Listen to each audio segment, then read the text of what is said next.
పొడి చెత్తను వేరు చేసి గ్రామ పంచాయతీ ట్రాక్టర్లో మాత్రమే వేయవలెను. మన గ్రామంలో చెత్త నుండి సంపద తయారు కేంద్రం అందుబాటులోకి వచ్చింది, పని చేస్తుంది. మీ ఇళ్ల నుండి వచ్చే చెత్తను ప్రతిరోజు లేదా 2 రోజులకు ఒకసారి అయినా ఖచ్చితంగా చెత్తను తీసుకుంటున్నాము. కాబట్టి ఎవరు చెత్తను బయట వేయకూడదు. ఇట్లు గ్రామ పంచాయతీ మాడుగోల గ్రామ ప్రజలకు గ్రామ పంచాయతీ వారి ముఖ్య విజ్ఞప్తి. ఇళ్లలో నుండి వచ్చే తడి చెత్త మరియు పొడి చెత్తను వేరు చేసి గ్రామ పంచాయతీ ట్రాక్టర్లో మాత్రమే వేయవలెను. మన గ్రామంలో చెత్త నుండి సంపద తయారు చేయు కేంద్రము అందుబాటులోకి వచ్చింది, పనిచేస్తుంది.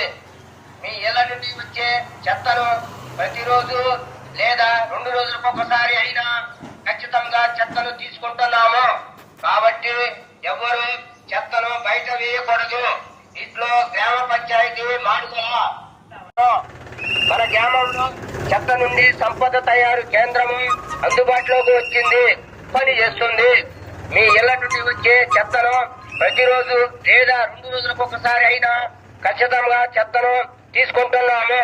కాబట్టి ఎవరు చెత్తను బయట వేయకూడదు.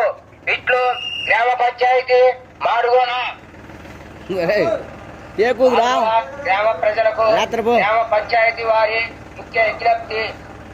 మీ ఇళ్లలో నుండి వచ్చే తడి చెత్త మరియు పొడి చెత్తను వేరు చేసి గ్రామ పంచాయతీ ట్రాక్టర్లు మాత్రమే వేయవలెను.